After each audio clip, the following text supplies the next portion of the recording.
Καλησπέρα και από μένα. Είναι μεγάλη τιμή να βρίσκομαι στο συνέδριο αυτό για πολλοστή φορά και ευχαριστώ θερμά τη συνάδελφο, την κυρία Μόλντοβαν, για αυτή τη μεγάλη τιμή. Παρά το ότι δεν είναι μαζί μας τώρα, γιατί έχει βγει να πάρει καφέ μάλλον, πρέπει να πω δύο λόγια για τον κύριο Βαβουρανάκη, γιατί θα πρέπει, ενώ είπαμε για τις γυναίκες πόσο σημαντικό είναι να είμαστε ενωμένες, να αγωνιζόμαστε, να έχουμε καλές σχέσεις μαζί μας, τι να πεις για τους άντρες που πιστεύουν σε εμάς και μας ενισχύουν. Πόσο ακομπλεξάριστοι μπορεί να είναι αυτοί οι άνθρωποι και πόσο μπράβο χρειάζονται όταν μπορούν να δουν και να βοηθήσουν μια τέτοια κατάσταση. Εγώ λοιπόν θέλω να ευχαριστήσω πολύ θερμά τον κύριο Βαβουρανάκη και γιατί είναι συνεμπνευστής αυτής της προσπάθειας μαζί με την κυρία Μόλντοβαν και στηρίζει πραγματικά την προσπάθεια αυτή των γυναικών. Οπότε το επόμενο session θα το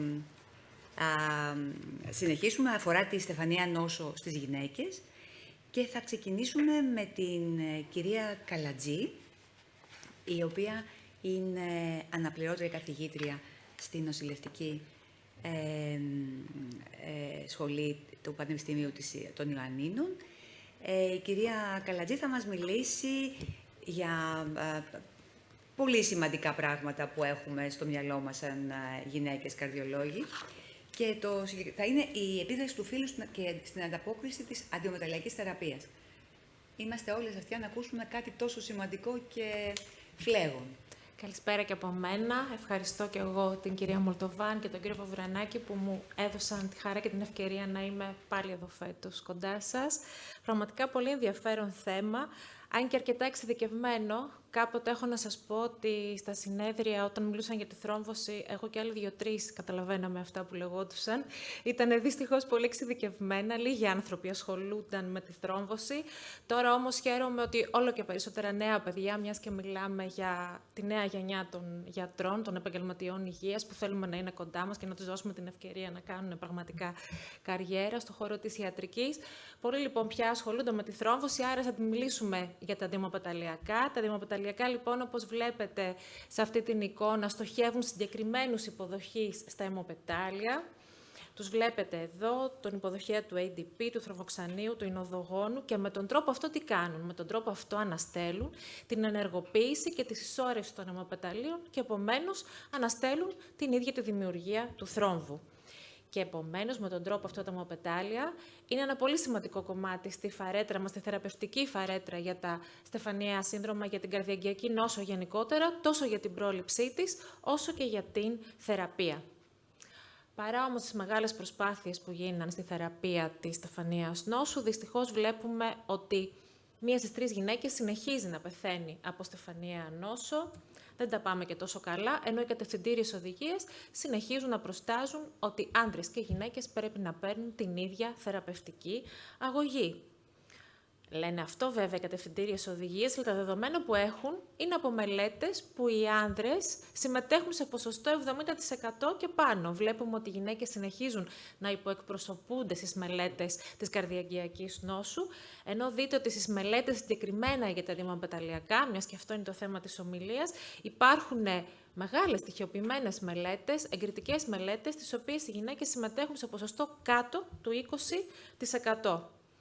Και πώς φτάσαμε σε αυτό? Φτάσαμε γιατί από το 1977, αν δείτε, ο FDA είχε βγάλει κατευθυντήριες οδηγίες που αποθάρρυνε τις γυναίκες να συμμετέχουν στις μελέτες για την καρδιαγγειακή νόσο, ειδικά στις γυναίκες που βρισκόταν στην αναπαραγωγική ηλικία και έλεγε ότι θα βλάψουν το έμβριο που πιθανά θα κυοφορήσουν. Και φτάσαμε το 1990, αρκετά χρόνια μετά, για να έχουμε την πρώτη δημοσίευση στο New England Journal of Medicine, που τελικά τι έκανε αυτή η δημοσίευση? Αναγνώρισε το φαινόμενο ότι οι γυναίκες τελικά υποεκπροσωπούνται στις μελέτες, υποδιαγνώσκονται, υποθεραπεύονται και επομένως έχουν χειρότερη έκβαση. Δείτε ότι το 1960 η Αμερικανική Καρδιολογική Εταιρεία είχε κάνει συνέδριο στο οποίο έλεγε πώς, ελάτε οι γυναίκες για να μάθετε πώς θα βοηθήσετε τους άντρες σας να ξεπεράσουν τη στεφανιαία νόσο. Και είχαν εκδώσει μάλιστα και ένα leaflet, το οποίο ονομαζόταν The Way to a Man's Heart. Άρα δύσκολα τα πράγματα, πώς να μην πιστεύουμε ακόμη σήμερα, ακόμα και οι ίδιες οι γυναίκες καρδιολόγοι, οι γυναίκες γιατροί, ότι τελικά η στεφανιαία νόσος είναι νόσος των ανδρών. Θα μου πείτε, πώς να μην το πιστεύουμε αυτό? Δείτε στη διαφάνεια αυτή, οι γυναίκες δεν λαμβάνουν καν την ίδια αντιμοπεταλιακή αγωγή με τους άντρες.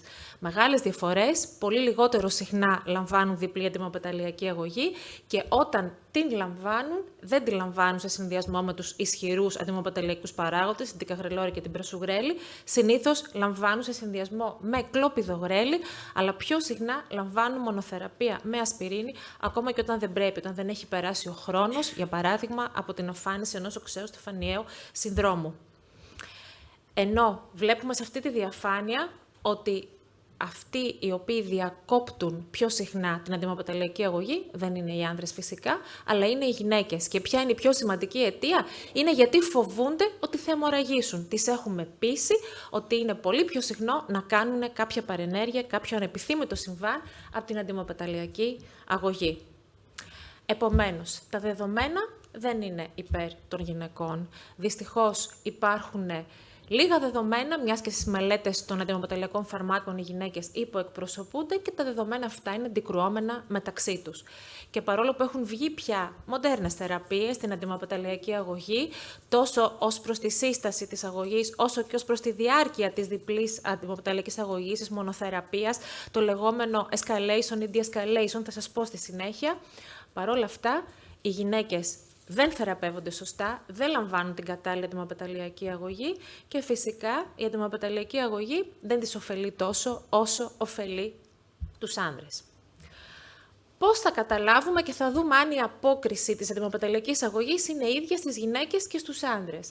Θα κάνουμε αυτά τα τεστ, τα λεγόμενα τεστ ελέγχου της λειτουργικότητας των αιμοπεταλίων, τα οποία είναι είτε εργαστηριακά, όπως βλέπετε στην πάνω γωνία συσσωρευομετρία,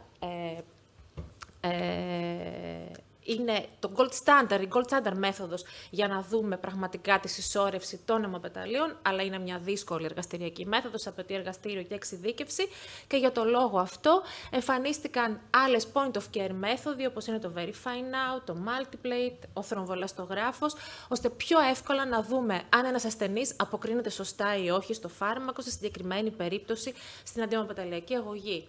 Και γιατί μας ενδιαφέρει να το δούμε αυτό? Μας ενδιαφέρει γιατί ο ασθενής που θεραπεύεται σωστά, που λαμβάνει την αιμοπεταλιακή αγωγή και δεν θα πάθει ένα ισχυμικό συμβάν, αλλά ούτε θα αιμορραγήσει από αυτή, πρέπει να βρίσκεται σε αυτό εδώ το θεραπευτικό παράθυρο. Με συγχωρείτε. Εδώ ακριβώς δηλαδή. Δηλαδή πρέπει η αντιμοπεταλιακή αγωγή να τον πιάνει, όπως λέμε, σωστά. Δηλαδή, ούτε να αναστέλει πάρα πολύ τα αιμοπετάλια του, επομένως να υπάρχει μεγάλος κίνδυνος αιμορραγίας, αλλά ούτε να μην τα αναστέλει καθόλου. Γιατί δείτε εδώ, στην περίπτωση αυτή, ο ασθενής μας κινδυνεύει από ένα ισχυμικό συμβάν. Ποιοι είναι αυτοί οι ασθενείς οι οποίοι δύσκολα βρίσκονται σε αυτό το λεγόμενο θεραπευτικό παράθυρο, δηλαδή η αντιδραστικότητα των αιμοπεταλίων τους είναι τόση ώστε να επιτρέπει να ζουν χωρίς να έχουν κάποιο συμβάν είτε ισχυμικό είτε αιμορραγικό? Είναι οι ασθενείς με διαβήτη, οι νεφροπαθείς, οι ηλικιωμένοι, δηλαδή ό,τι πρέπει για τις γυναίκες οι οποίες θα πάθουν στεφανιαία νόσο. Εκτός από τους πολύ γνωστούς παράγοντες κινδύνου, τους σχετικούς με το φύλο, που βάζουν τις γυναίκες σε μια άλλη κατηγορία ως προς τη στεφανιαία νόσο, τους γνωρίζετε, δεν θα χρονοτριβήσω. Υπάρχουν συγκεκριμένα χαρακτηριστικά ως προς την αιμόσταση για τις γυναίκες. Πολύ σημαντικά τα ιστρογόνα, τα οποία επηρεάζουν την αιμόσταση και τη θρόμβωση. Πολύ σημαντικοί οι παράγοντες που έχουν να κάνουν με την ίδια τη θρομβωτική κατάσταση της εγκυμοσύνης. Οι γυναίκες που κυοφορούν είναι σε μια προθρομβωτική κατάσταση. Ο ίδιος ο εμινορρησιακός κύκλος και οι αλλαγές στους κυκλοφορούντες παράγοντες πήξης επηρεάζουν την αιμόσταση στις γυναίκες. Η χρήση αντισυλληπτικών ή θεραπείων υποκατάστασης επίσης επηρεάζουν. Αλλά αυτό που είναι πολύ σημαντικό είναι ότι αποδεδειγμένα οι γυναίκες έχουν υψηλότερη αντιδραστικότητα αιμοπεταλίων, είτε παίρνουν είτε όχι την αιμοπεταλιακή αγωγή. Και επίσης, κάτι άλλο πιο σημαντικό είναι ότι οι γυναίκες έχουν περισσότερα αιμοπετάλια από τους άνδρες. Μέχρι την ηλικία των 15 βλέπετε ότι τα νούμερα των αιμοπεταλίων είναι ίδια. Στη συνέχεια όμως, ενώ πέφτουν οι τιμές και στους άνδρες και στις γυναίκες, οι γυναίκες σημαντικά έχουν μεγαλύτερο αριθμό αιμοπεταλίων από ό,τι έχουν οι άνδρες. Ενώ υπάρχει διαφορά και στην ίδια τη βιολογία του αιμοπεταλίου στις γυναίκες. Οι γυναίκες έχουν, έτσι να το πω, ένα πιο αντιδραστικό υποδοχέα του ινοδογόνου, που σημαίνει ότι το ινοδογόνο που συνδέεται με τα αιμοπετάλια θα συνδεθεί με το ινοδογόνο, με το διπλανό αιμοπετάλιο, θα κάνει μεγαλύτερη συσσόρευση, άρα και πιο συχνά θρόμβο. Οι γυναίκες επίσης, όταν τα αιμοπετάλια τους ενεργοποιούνται από το ADP ή το κολαγόνο, θα κάνουν πιο έτσι σημαντική εξεσημασμένη ενεργοποίηση, άρα και συσσόρευση, άρα και θρόμβωση. Οι γυναίκες θα εμφανίσουν πιο πολλά μικροσωματίδια, τα οποία είναι προφλεγμονώδη κύτταρα, επομένως μέσω αυτής της προφλεγμονώδους κατάστασης θα οδηγηθούν και σε θρόμβωση πιο εύκολα. Ενώ τα ιστρογόνα, οι ορμόνες του φύλου, είναι αυτές οι οποίες θα αυξήσουν την ενεργότητα των αιμοπεταλίων πότε? Όταν αρχίσουν να πέφτουν. Άρα στη διάρκεια της εμεινόπαυσης. Και αυτός είναι ένας λόγος που εξηγεί και το γιατί οι γυναίκες στην εμεινόπαυση είναι πιο συχνό να κάνουν στεφανία νόσο. Αντίθετα, οι άντρες έχουν την τεστοστερόνη. Η τεστοστερόνη έτσι κι αλλιώς αυξάνει την ενεργότητα των αιμοπεταλίων. Επομένως, σε νεότερες ηλικίες, οι άντρες είναι αυτοί οι οποίοι πιο συχνά θα κάνουν στεφανία νόσο. Για να δούμε τα φάρμακα ένα-ένα. Για να δούμε την απόκριση στην ασπιρίνη. Η ασπιρίνη τι κάνει? Αναστέλει την κυκλοξυγενάση και επομένως δεν παράγεται προσταγλαδίνη, δεν παράγεται θρομβοξάνιο Α2, άρα δεν ενεργοποιούνται τα αιμοπετάλια. Έτσι επιτυχάνει η ασπιρίνη την αντιμοπεταλιακή της δράση. Σε εργαστηριακούς ελέγχους, έρευνες στο εργαστήριο, έχουμε δει ότι οι γυναίκες οι οποίες παίρνουν ασπιρίνη, παρόλο που παίρνουν αντιμοπεταλιακό, συνεχίζουν να έχουν υπεραντιδραστικά αιμοπετάλια. Δείτε εδώ, και πολύ πιο πολύ σε σχέση με τους άνδρες. Αυτό όμως δεν σημαίνει υποχρεωτικά ότι οι γυναίκες οι οποίες παρόλο που παίρνουν αγωγή, τα αιμοπετάλια τους είναι αντιδραστικά, άρα αν έχετε ακούσει το φαινόμενο, έχουν ας πούμε μια αντίσταση στην ασπιρίνη, αυτό δεν σημαίνει υποχρεωτικά ότι στην κλινική πράξη θα κάνουν και κάποιο συμβάν. Δηλαδή, η εργαστηριακή αντίσταση δεν σημαίνει υποχρεωτικά και κλινική αντίσταση, ότι κάποιος που δεν αποκρίνεται σωστά στο φάρμακο θα κάνει και κάποιο συμβάν. Στη μελέτη που σας έδειξα πριν, πραγματικά αυτό δεν συνδεόταν. Σε αυτή τη μελέτη όμως φάνηκε ότι οι γυναίκες οι οποίες πιο συχνά παρουσιάζουν αντίσταση στην ασπιρίνη είναι αυτές οι οποίες θα κάνουν και ισχαιμικά συμβάντα. Ενώ στις αιμορραγίες δεν είχαμε διαφορά. Ενώ στη μελέτη αυτή για την πρωτογενή πρόληψη φάνηκε ότι η ασπιρίνη δρά το ίδιο περίπου σε άνδρες και γυναίκες, όμως αν πάμε σε επιμέρους υποομάδες και δούμε υποαναλύσεις, θα δούμε ότι οι γυναίκες ωφελούνται από την ασπιρίνη στην πρωτογενή πρόληψη ως προς το αγκιακό εγκεφαλικό επεισόδιο, ενώ οι άνδρες ωφελούνται περισσότερο ως προς το έμφραγμα του μυοκαρδίου. Ως προς τους ανταγωνιστές του υποδοχέα του ADP, αυτές είναι οι θιενοπυριδίνες, η κλοπιδογρέλη και η πρασουγρέλη, οι οποίες μη αντιστρεπτά αναστέλουν τον υποδοχέα P2Y12 και δρούν ακριβώς έτσι όπως βλέπετε εκεί. Πρόκειται για προφάρμακα. Η κλοπιδογρέλη και η ασπιρίνη δεν είναι ενεργά φάρμακα, είναι προφάρμακα τα οποία υδρολύονται από εστεράσεις και στη συνέχεια υπόκεινται μεταβολισμό. Στο ύπαρ αποβάλλονται τα ανενεργά μόρια και το δραστικό φάρμακο είναι αυτό το οποίο θα πάει στο αιμοπετάλιο και μη αντιστρεπτά θα απενεργοποιήσει τον υποδοχέα P2Y12. Ενώ η τικαγρελόρη είναι ένας αντιστρεπτός αναστολέας του υποδοχέα του P2Y12, πρόκειται για μια πυρημιδίνη και ποιο είναι το πολύ σημαντικό σε τικαγρελόρη? Ότι δεν υφίσταται βιομετατροπή. Ενώ η πρασουγρέλη, είπαμε ότι μεταβολίζεται στο ύπαρ, η κλοπιδογρέλη επίσης, μάλιστα η κλοπιδογρέλη υπόκειται σε διπλό μεταβολισμό. Επομένως, αυτό τι σημαίνει? Αυτό σημαίνει ότι όταν υπάρχουν μεταλλάξεις στα αλλήλια του κυτοχρώματος P450 και κάποιος είναι ετερόζυγος ή ομόζυγος φορέας αυτού του αλληλείου με την μειωμένη δράση, τότε πολύ πιο εύκολα ο ασθενής που έχει αυτό το αλλήλιο μεταλλαγμένο μπορεί να παρουσιάσει αντίσταση στην κλοπιδογρέλη ή και στην πρασουγρέλη. 30% των ανδρών και 23% των γυναικών είναι φορείς αυτού του μεταλλαγμένου αλληλείου. Αυτοί λοιπόν είναι πιο πιθανό να έχουν αντίσταση στην κλοπιδογρέλη. Δηλαδή τι σημαίνει αυτό? Τα αιμοπετάλια τους να παραμένουν δραστικά παρόλο που λαμβάνουν κλοπιδογρέλη στη σωστή κατά τα άλλα δόση. Μελέτες που γίναν όμως πρόσφατα, σας δείχνω μία μόνο εξ αυτών, έδειξαν τι?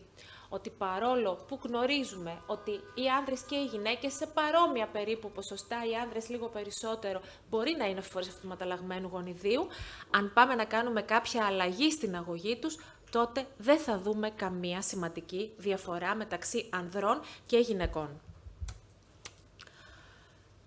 Βλέπετε εδώ ότι οι γυναίκες έχουν πιο συχνά αντίσταση στην κλοπιδογρέλη, όπως και στην ασπιρίνη σε σχέση με τους άνδρες. Από τις πρώτες εγκριτικές μελέτες για τη διπλή αιτημοπαταλιακή αγωγή, η μελέτη Cure και η Credo έδειξαν ότι η κλοπιδογρέλη δρά λίγο καλύτερα στους άνδρες, μη στατιστικά σημαντικά βέβαια, και αυτό έχει να κάνει με το ότι οι γυναίκες είναι σε πολύ μικρότερα ποσοστά, συμμετέχουν σε πολύ μικρότερα ποσοστά στις μελέτες αυτές. Παρ' όλα αυτά φαίνεται ότι η κλοπιδογρέλη τα πάει καλύτερα στους άνδρες. Μεταναλύσεις βέβαια που έγιναν έδειξαν ότι δεν υπήρχαν σημαντικές διαφορές στα συμβάντα τα ισχαιμικά ή τα αιμορραγικά. Έδειξαν όμως ότι οι γυναίκες θα πάνε καλύτερα στο έμφραγμα του μυοκαρδίου, ενώ οι άνδρες θα πάνε καλύτερα στο εγκεφαλικό και στην θνητότητα. Για τους πιο ισχυρούς αντιμοπαταλιακούς παράγοντες, την πρασουγρέλη και την τικαγρελόρη. Μόνο για την πρασουγρέλη βλέπουμε κάποιες διαφορές. Η πρασουγρέλη δρά καλύτερα στους άνδρες από ό,τι στις γυναίκες, η τικαγρελόρη ευτυχώς δρά το ίδιο. Μετανάλυση βέβαια που έγινε για τους πιο ισχυρούς αντιμοπαταλιακούς παράγοντες δεν έδειξε στατιστικά σημαντικά διαφορές. Ενώ η μελέτη ISA React 5 επιβεβαίωσε τα αποτελέσματα της τρίτων και μας είπε ότι η πρασουγρέλη πηγαίνει λίγο καλύτερα στους άνδρες. Να σας πω απλά ότι μάλλον αυτό οφείλεται στο γεγονός ότι στη μελέτη αυτή οι γυναίκες που συμμετείχαν ήταν περισσότερο ηλικιωμένες, περισσότερο διαβητικές. Αν δούμε τώρα διάφορες μελέτες που έχουν γίνει για τους πιο ισχυρούς παράγοντες, θα δείτε αυτό που είπα από την αρχή, ότι τα στοιχεία είναι λίγα, είναι αντικρουόμενα, δεν μπορούμε να βγάλουμε ασφαλείς συμπεράσματα. Παρ' όλα αυτά, φαίνεται ότι οι ισχυρότεροι αντιμοπαταλιακοί παράγοντες αυξάνουν τον αιμορραγικό κίνδυνο περισσότερο στις γυναίκες. Ενώ από τις μελέτες που γίναν με τις διαφορετικές διάρκειες της διπλής αντιμοπαταλιακής αγωγής, το escalation και το de-escalation, δεν έδειξαν στατιστικά σημαντικές διαφορές. Πολύ πρόσφατη μετανάλυση, μόλις του προηγούμενου μήνα, του 25 από τον Park, μας λέει ότι είτε αυξήσουμε είτε μειώσουμε τη διαφορά, δεν βλέπουμε την διάρκεια, μας συγχωρείτε, της διπλής αντιμοπαταλιακής αγωγής, δεν βλέπουμε διαφορά μεταξύ ανδρών και γυναικών. Το ίδιο έδειξαν και οι επιμέρους μελέτες για το de-escalation ή το escalation. Μόνο η μελέτη Tico με την τικαγρελόρη, μη στατιστικά σημαντικές διαφορές, το ίδιο και η μελέτη Talos. Δεν θα σας πω περισσότερα για τις μελέτες, δεν θα σας κουράσω άλλο. Αυτό που θέλω μόνο να πω είναι ότι πράγματι οι γυναίκες και οι άνδρες έχουν διαφορές, baseline, χωρίς να πάρουν καν φάρμακο, ως προς την αντιδραστικότητα των αιμοπεταλίων. Άρα οι γυναίκες ξεκινάμε με ένα υπεραντιδραστικό αιμοπετάλιο, έτσι κι αλλιώς. Είμαστε δηλαδή σε έναν παραπάνω κίνδυνο. Επομένως, είναι πολύ σημαντικό να ξέρουμε και το αν η απόκριση της αντιμοπαταλιακής αγωγής σε εμάς είναι η ίδια ή όχι σε σχέση με τους άνδρες. Σας είπα ότι οι γυναίκες φαίνεται ότι έχουν περισσότερη αντίσταση στην ασπιρίνη, περισσότερη αντίσταση στην κλοπιδογρέλη. Αυτό όμως προς το παρόν εργαστηριακά, κλινικά δεν έχει αποδειχτεί. Χρειάζονται λοιπόν περαιτέρω περισσότερες μελέτες, οι οποίες θα συμπεριλάβουν περισσότερες γυναίκες. Αυτό είναι πάρα πολύ σημαντικό, γιατί μέχρι τώρα όποια διαφορά από αυτές που σας ανέφερα είναι δυστυχώς μη στατιστικά σημαντική. Επομένως, χρειαζόμαστε περισσότερες μελέτες με περισσότερες γυναίκες για να καταλάβουμε αυτή τη φύση της διαφοράς της απόκρισης των αιμοπαταλίων στις γυναίκες. Όσο τα guidelines συνεχίζουν να προστάζουν, δώστε την ίδια αγωγή για τη στεφανία νόσο, για το εγκεφαλικό επεισόδιο, για την περιφερική νόσο σε άνδρες και γυναίκες, οφείλουμε να το ακολουθήσουμε, αλλά να εξατομικεύουμε, να κοιτάμε τις γυναίκες ξεχωριστά. Πιθανά, ακούσατε πριν, σας είπα ότι στην πρωτογενή πρόληψη οι γυναίκες με την ασπιρίνη πάνε καλύτερα στο εγκεφαλικό. Αν έχουμε μια γυναίκα πιο επιρρεπή σε ένα εγκεφαλικό επεισόδιο, ίσως να σκεφτούμε να της δώσουμε μια ασπιρίνη για την πρωτογενή πρόληψη, θα πάει καλύτερα. Και φυσικά το πολύ σημαντικό είναι να εκπαιδεύσουμε τις γυναίκες, τους άνδρες και τους επαγγελματίες υγείας, ώστε να έχουν πάντα στο μυαλό τους τις διαφορές στο φύλο, για να μπορέσουμε με τον τρόπο αυτό να ανοίξουμε την έρευνα στις γυναίκες, να έχουμε δεδομένα πια για τις γυναίκες στην αντιμοπαταλιακή αγωγή, όχι από υποαναλύσεις, από υπομελέτες των εγκριτικών μελετών, αλλά από μελέτες οι οποίες εκ των προτέρων έχουν σχεδιαστεί για αυτές. Σας ευχαριστώ. Ευχαριστούμε θερμά, κυρία Καλατζή. Εξαιρετική η παρουσίαση, η αποτύπωση του σημαντικού αυτού προβλήματος. Εγώ θα ήθελα λίγο τη γνώμη σας σε κάτι. Αντιλαμβάνομαι πολύ καλά γιατί μια γυναίκα στην πρωτογενή πρόληψη δεν παίρνει την ίδια αγωγή με έναν άντρα. Πολλοί συνάδελφοι, πολλοί κόσμος δεν έχει στο μυαλό του ότι ο κίνδυνος είναι ο ίδιος ή και μεγαλύτερος. Αλλά τι γίνεται όταν μια γυναίκα έχει εγκατεστημένη καρδιαγγειακή νόσο, εγκατεστημένο εγκεφαλικό, εγκατεστημένο έμφραγμα του μυοκαρδίου? Γιατί εκεί υποθεραπεύεται, Κυρία κατά Τσακούρα, τη γνώμη υπάρχουν σας? πολλά στοιχεία γι' αυτό από διάφορα registry που έχουν γίνει. Οι γυναίκες καταρχάς έρχονται πιο καθυστερημένα στο νοσοκομείο, αυτό το ξέρουμε όλοι. Άρα έχουν μεγαλύτερο φορτίο της νόσου. Οι γυναίκες, υπάρχουν στοιχεία ότι καθυστερούν να φτάσουν, αυτό το door to balloon που λέμε είναι στις γυναίκες πάντα πιο μεγάλο. Όταν τελικά φτάνουν, οι γυναίκες πιο σπάνια έχουν και αρκιδική προσπέλαση. Στη συνέχεια, οι γυναίκες θα πάρουν πιο εύκολα κλοπιδογρέλη, οπότε θα πάρουν ισχυρότερους παράγοντες. Γιατί και ο ίδιος ο γιατρός θα φοβηθεί ότι η γυναίκα θα αιμορραγήσει. Αυτό είναι μια προκατάληψη, πρόληψη. Θεωρούμε ότι οι γυναίκες αιμορραγούν, είναι περισσότερο αιμορραγικές, οπότε θα δώσουμε κάτι λιγότερο ισχυρό για να έχουμε το κεφάλι μας ήσυχο. Αλλά και οι ίδιες οι γυναίκες είναι πεπισμένες ότι θα αιμορραγήσουν, μόνο και μόνο αν είναι ειδικά στην αναπαραγωγική περίοδο και έχουν εμμηνορρησιακό κύκλο, θα το φοβηθούν από μόνες τους, θα ζητήσουν κάτι πιο ήπιο. Στη συνέχεια, οι γυναίκες φεύγοντας από το νοσοκομείο, ακόμα κι αν ενδονοσοκομιακά λάβουν την κατάλληλη φαρμακευτική αγωγή, βγαίνοντας όταν θα πάνε στον προσωπικό τους γιατρό, θα ζητήσουν ίσως και οι ίδιες να περάσουν σε κάτι σε πιο ήπιο, θα ζητήσουν και οι ίδιες να διακόψουν πιο γρήγορα τη διπλή αιτημοπαταλιακή αγωγή και να περάσουν σε μονή αγωγή, ή θα το κάνει ο προσωπικός τους γιατρός αυτό. Επίσης, οι γυναίκες είναι αυτές οι οποίες βγαίνοντας θα συνεχίσουν να έχουν τη φροντίδα του σπιτιού, των παιδιών, των γονιών, την δουλειά τους. Είναι πάρα πολύ κοινωνική η ρόλη της γυναίκας, το γνωρίζουμε αυτό. Οπότε πιο εύκολα θα ξεχάσουν να πάρουν μια αγωγή, θα θελήσουν να περάσουν στη μονή, γιατί δεν θα συμμορφωθούν εύκολα στη διπλή αγωγή, θα θέλουν να περάσουν σε ένα περισσότερο απλό σχήμα. Άρα όλα αυτά τα προβλήματα είναι αυτά που κάνουν τις γυναίκες να έχουν κακή συμμόρφωση και τελικά να ακολουθούν λανθασμένη θεραπευτική αγωγή. Ευχαριστώ πολύ. Ευχαριστούμε πολύ. Θέλω να κάνω και εγώ μια ερώτηση. Ευχαριστώ πάρα πολύ, Λορέτα. Ήταν πολύ ωραία η ομιλία σου και φαίνεται ότι ξέρεις πολύ καλά το αντικείμενο. Θέλω να ρωτήσω, είπες ότι σίγουρα, και το ξέρουμε, ότι στην εμεινόπαυση, η γυναίκα μετά την εμεινόπαυση, αυξάνεται δηλαδή η θρομβογέννηση, θρομβογέννηση δηλαδή της ίδιας της γυναίκας. Η λήψη ορμονών. Υπάρχουν δηλαδή μελέτες και αποδεδειγμένα, είναι στατιστική σημαντική. Χαίρομαι λοιπόν για την ερώτηση. Η βελτίωση της προθρομβογέννησης. Αυτό λοιπόν δεν έχει αποδειχθεί. Φαίνεται ότι ενώ in vivo τα ιστρογόνα προστατεύουν τις γυναίκες, ex vivo, όταν οι γυναίκες θα πάρουν θεραπεία ορμονικής υποκατάστασης, δεν θα τους προσφέρει κάτι ως προς τη θρόμβωση αυτό. Αυτό που θα τους προσφέρει θα έχει να κάνει με τα συμπτώματα από την εμεινόπαυση και θα τους ανακουφίσει δηλαδή από τα συμπτώματα περισσότερο, παρά θα τους προσφέρει κάτι θρομβωτικά.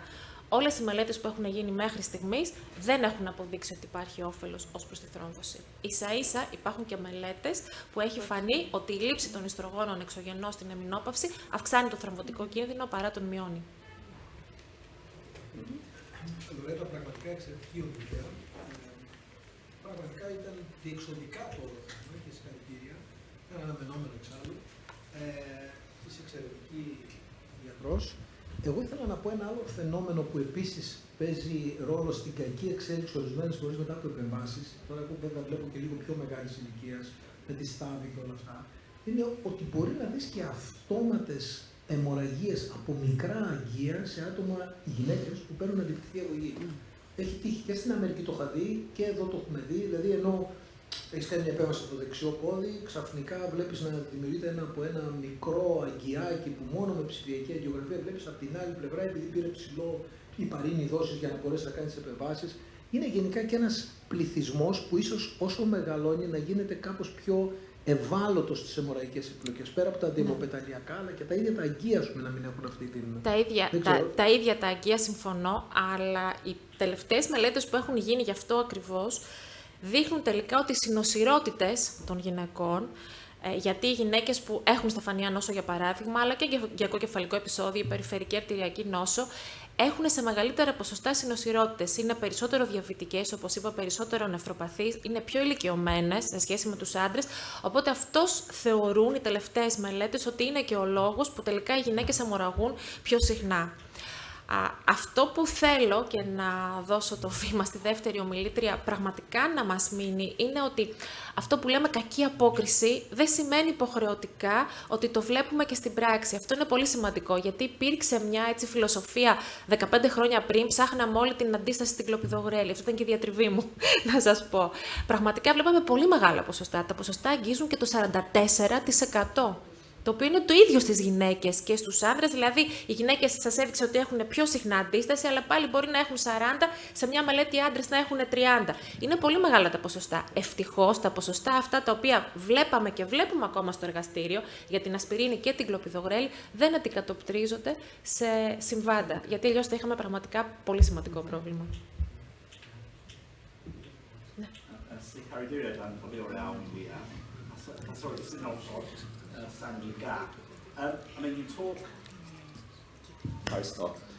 You talk about differences in response to antiplatelets between men and women, and it's a superb talk.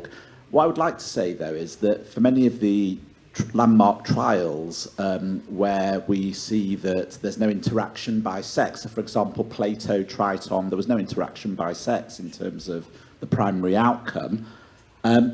We consistently see that women are less likely to receive the neuroantiplatelet agents, and I think that's the bigger problem rather than the variation in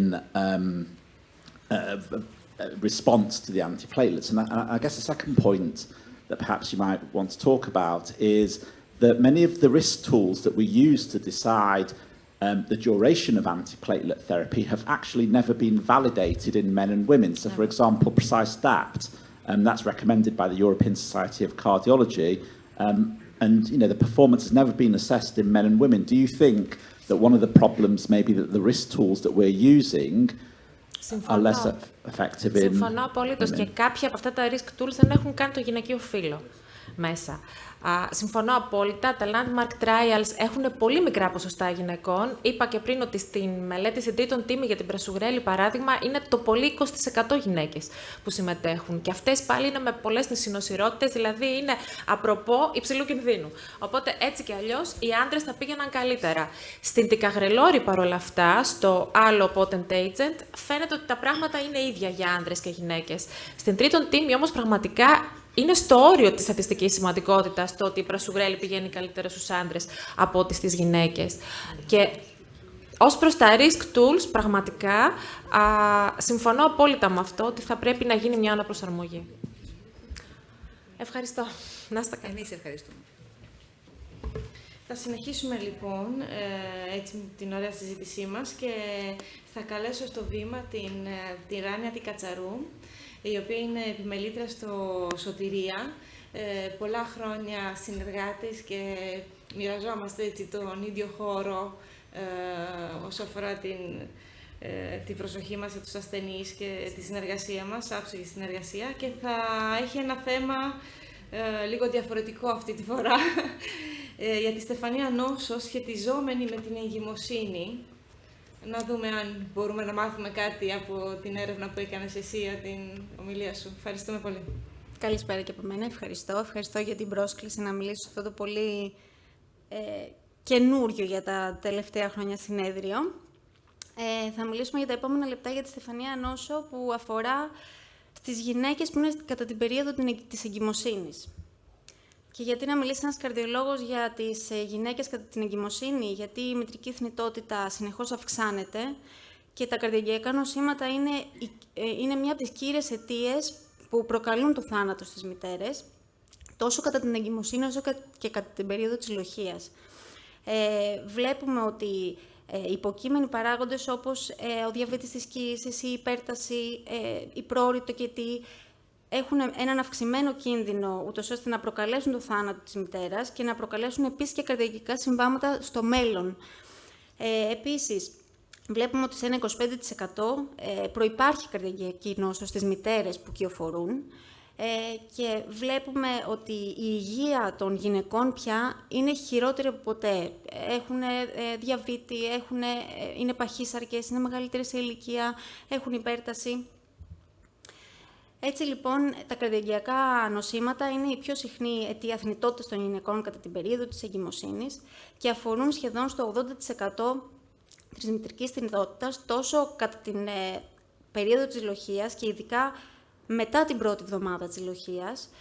Και επίσης, επειδή υπάρχει αυτή η ο αυξημένος κίνδυνος στις γυναίκες αυτές, βλέπουμε πάρα πολύ ότι είτε κατά την εγκυμοσύνη υπάρχει μια έξαρση της υποκείμενης νόσου που μπορεί να έχουν, να εμφανιστεί οξία απορρίθμιση των καρδιαγγειακών τους νοσημάτων, να επέλθουν σε πρόωρο τοκετό ή ακόμα και να πεθάνουν. Η στεφανιαία νόσος που σχετίζεται με την εγκυμοσύνη και τα οξέα στεφανιαία σύνδρομα κατά την εγκυμοσύνη είναι σχετικά σπάνια. Αφορούν συνήθως το 0,06 με 10 στις 100.000 κοίησεις παγκοσμίως. Βλέπουμε λοιπόν ότι είναι μια πολυπαραγοντική νόσος που έχει ιδιαίτερα αυξημένη θνητότητα και θνησιμότητα, φτάνει το 20 και το 30% των μητρικών θανάτων. Επίσης, βλέπουμε ότι η ηλικία των γυναικών που είναι σε εγκυμοσύνη αυξάνεται χρόνο με το χρόνο, οπότε υπάρχει κίνδυνος να έχουν ήδη εγκατεστημένη ισχαιμική νόσο οι γυναίκες αυτές. Και μεγάλες μελέτες όπως στην CARPREG-2 φάνηκε ότι ένα 5 με 7% κίνδυνο έχουν οι γυναίκες με ιστορικό της ισχαιμικής νόσου να έχουν καρδιαγγειακά συμβάματα. Βλέπουμε από την Euro-Observational Research, το Registry, από τα δεδομένα του, φάνηκε ότι οι γυναίκες με ισχαιμική νόσο ανέχονται γενικά την εγκυμοσύνη, αλλά βλέπουμε ότι είναι γενικά ασθενείς υψηλού κινδύνου. Και βλέπουμε στη μελέτη αυτή ότι οι γυναίκες, ειδικά οι οποίες συνέχισαν το κάπνισμα και μεταξύ των κοίησεων, είχαν μεγαλύτερο κίνδυνο. Έχουν γίνει πολλές καταγραφές, ιδιαίτερα στο εξωτερικό, και βλέπουμε ότι με την πάροδο του χρόνου συνεχώς αυξάνεται η επίπτωση της στεφανιαίας νόσου στις γυναίκες που βρίσκονται κατά την περίοδο της εγκυμοσύνης. Παράγοντες που παίζουν ρόλο στην αυξημένη θνητότητα των γυναικών είναι και η ελλειπής γνώσης και η αδυναμία συντονισμού των διαφορετικών ειδικοτήτων που πρέπει να συνυπάρξουν για να αντιμετωπίσουν τις γυναίκες αυτές. Κατά την εγκυμοσύνη, λοιπόν, συνεπάγονται αλλαγές στη φυσιολογία του καρδιαγγειακού συστήματος, έτσι ώστε να διατηρηθεί αυξημένη αιμάτωση της μήτρας και να καλυφθούν οι ανάγκες οι αυξανόμενες συνεχώς της εμβριοπλακουντιακής κυκλοφορίας. Η αύξηση των κατεχολαμινών και των ιστρογόνων και της προγεστερόνης που σχετίζεται με την εγκυμοσύνη προκαλεί ενεργοποίηση του συστήματος αγκιοτενσίνης ρενίνης και έτσι έχουμε αύξηση στον κυκλοφορούντα όγκο αίματος κατά 40% και το πικ φτάνει στις 32 εβδομάδες, αυξάνεται ο όγκος του πλάσματος, πέφτει η αλβουμίνη, αυξάνεται η καρδιακή παροχή κατά 30 με 50%, αυξάνεται η καρδιακή συχνότητα και πέφτουν οι περιφερικές και συστηματικές αντιστάσεις.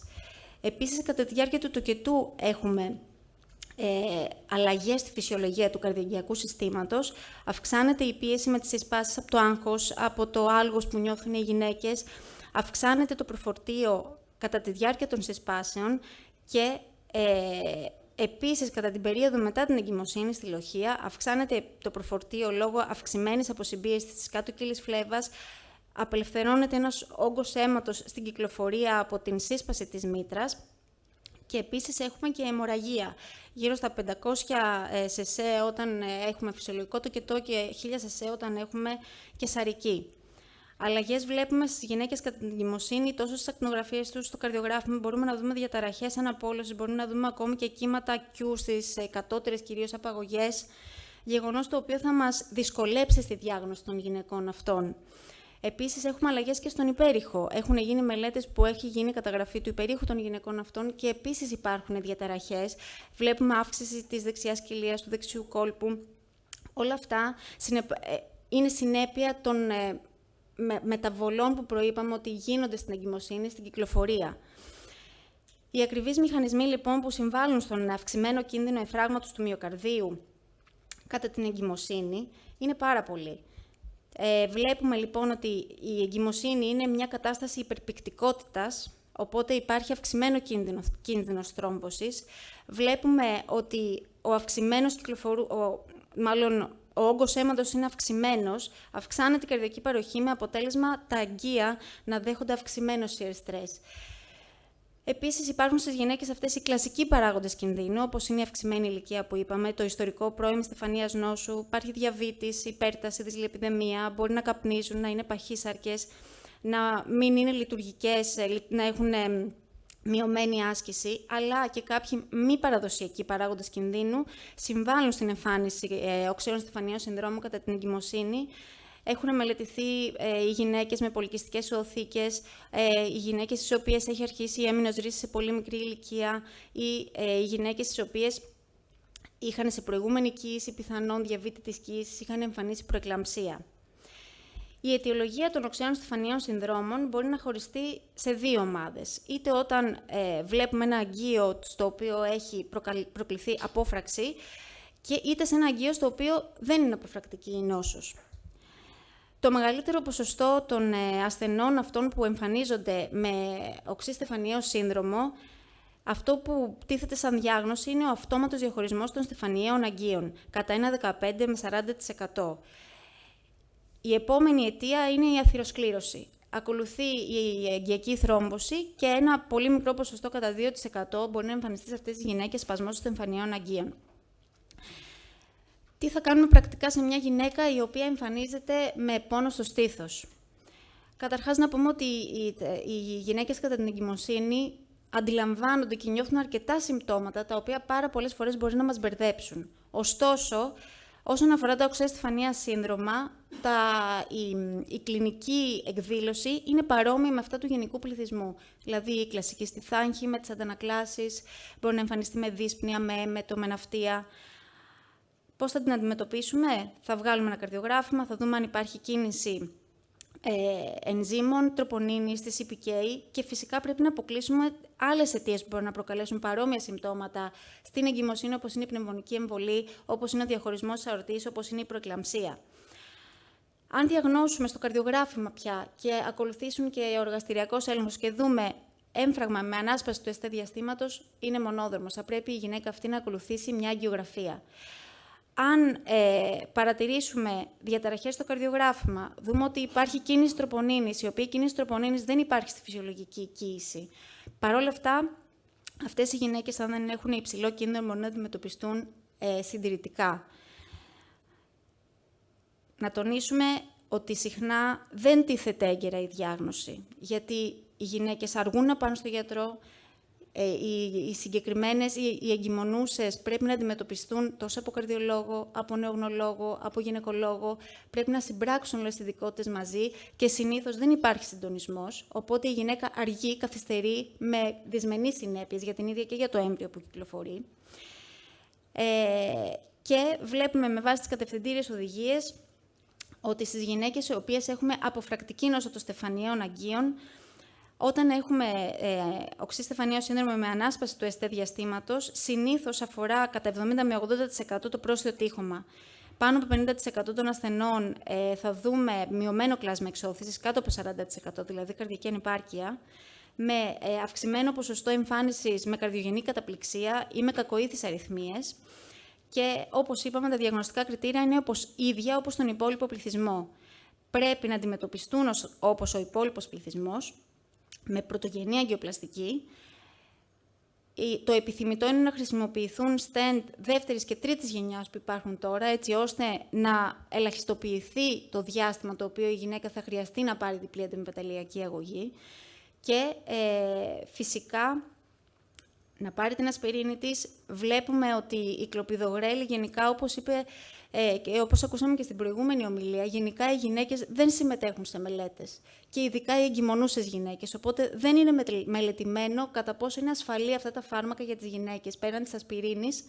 Οπότε, πλην της αντιμεταλλιακής αγωγής, μπορούμε να δώσουμε αναστολής ασβεστίου, νητρόδι, προσοχή βέβαια, γιατί οι γυναίκες κατά την περίοδο της εγκυμοσύνης εμφανίζουν υπόταση. Και οι γυναίκες εκείνες στις οποίες δεν παρατηρούμε ανάσπαση του εστέ διαστήματος, είμαστε λίγο επιφυλακτικοί. Γιατί αν η γυναίκα είναι αιμοδυναμικά σταθερή και δεν έχει αυξημένους δείκτες κινδύνου, μπορεί να αντιμετωπιστεί και συντηρητικά, ούτως ώστε να μην υποβάλουμε μία έγκυο γυναίκα να υποβληθεί σε μια αγγιογραφία κατά την οποία θα πάρει σκιαγραφικό, θα τεθεί σε ακτινοβολία.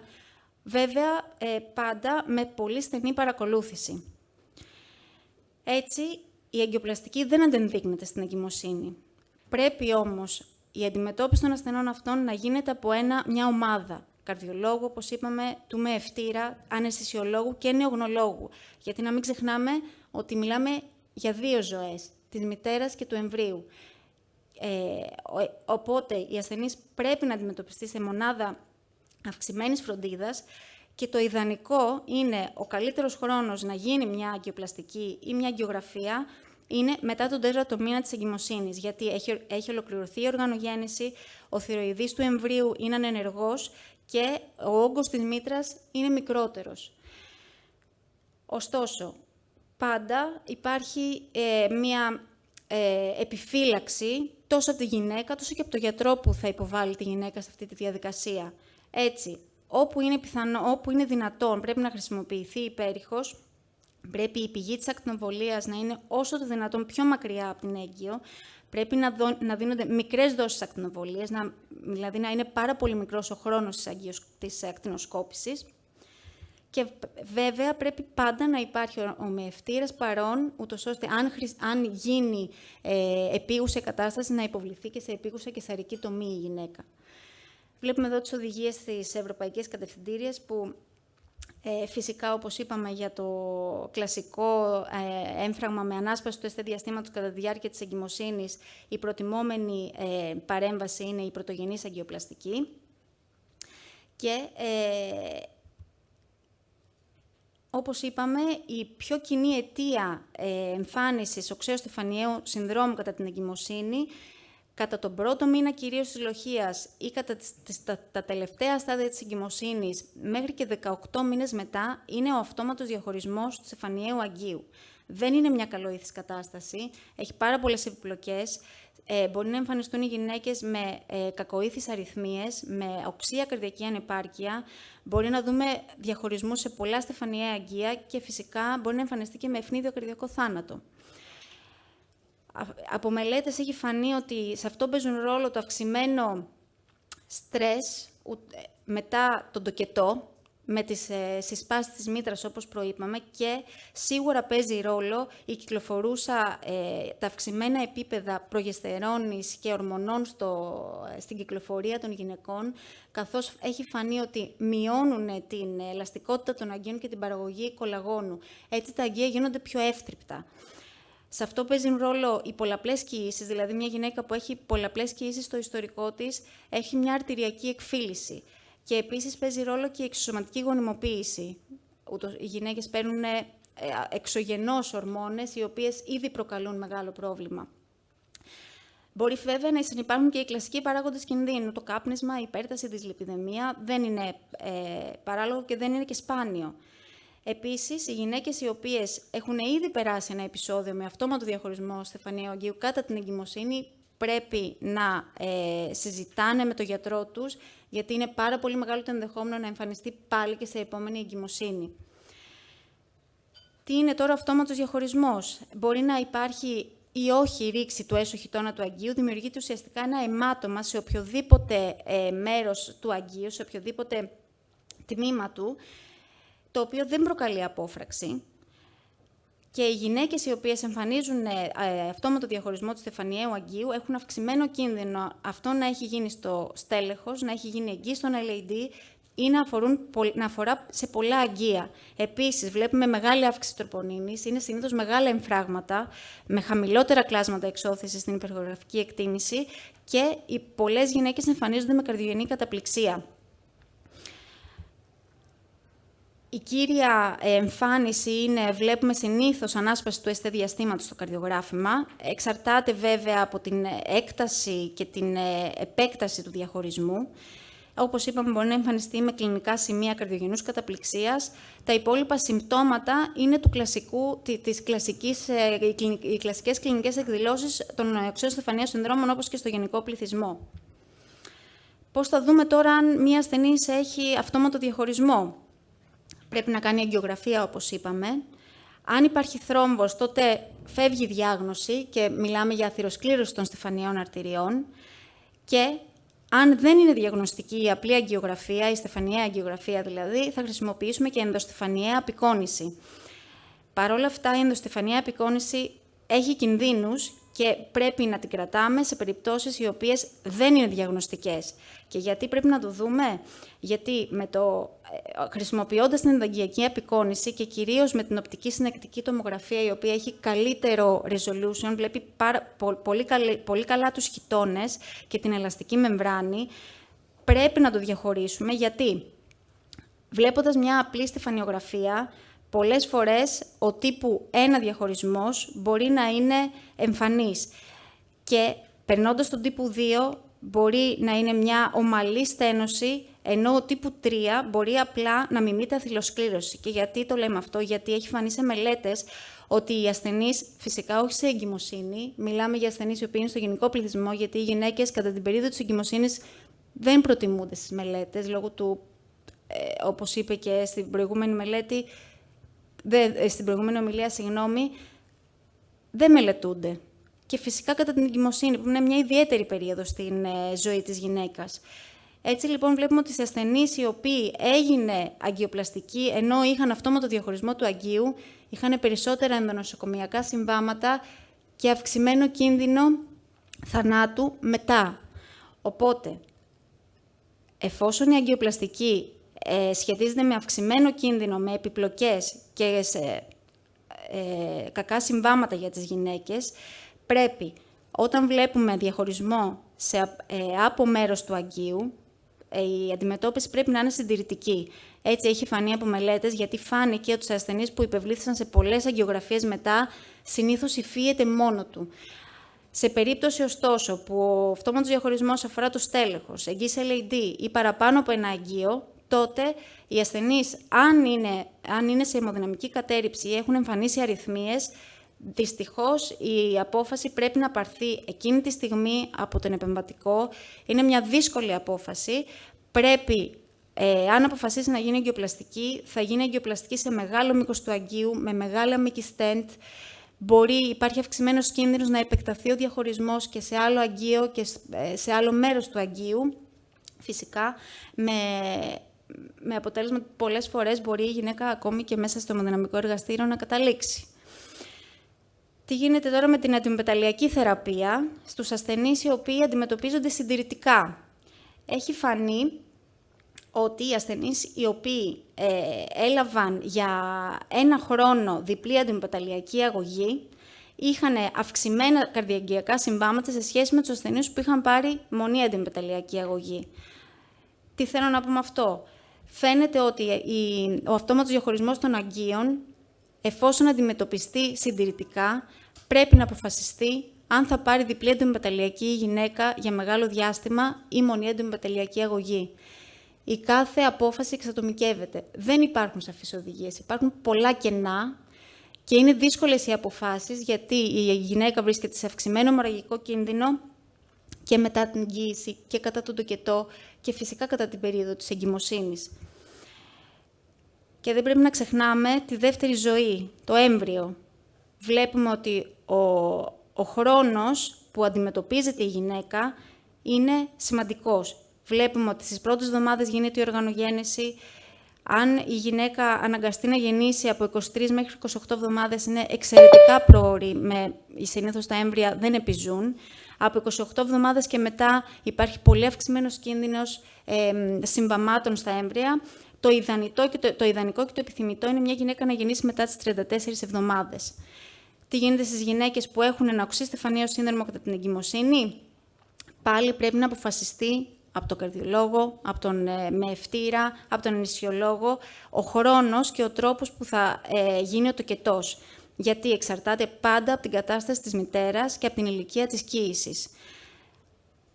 Το να κάνει κάποια γυναίκα μία αγκιοπλαστική ή μία στεφανιογραφία δεν πρέπει να καθυστερείται μέχρι να αποφασιστεί αν θα χρειαστεί να ακολουθήσει τοκετός ή όχι. Υπάρχουν πάρα πολύ λίγα δεδομένα, ωστόσο από expert consensus φαίνεται ότι μετά το οξύ στεφανιαίο σύνδρομο θα πρέπει ο τοκετός να καθυστερεί 2 εβδομάδες, έτσι ώστε να γίνει καλός συντονισμός, να γίνει η σταθεροποίηση της γυναίκας, ώστε να μην έχουμε κακή έκβαση. Η κύηση φυσικά δεν πρέπει να υπερβαίνει τις 40 εβδομάδες και Τελειώνω. Όχι, τελειώνω. Και ο φυσιολογικός τοκετός είναι η επιθυμούμενη μέθοδος τοκετού. Παρ' όλα αυτά, αυτό δεν αντανακλά και συστήνεται για τις οδηγίες, παρ' όλα αυτά δεν αντανακλά στην καθημερινή πράξη. Φαίνεται κυρίως ότι οι γυναίκες αυτές οδηγούνται σε καισαρική τομή. Υπάρχουν πολλά κενά στη γνώση, όπως είπαμε.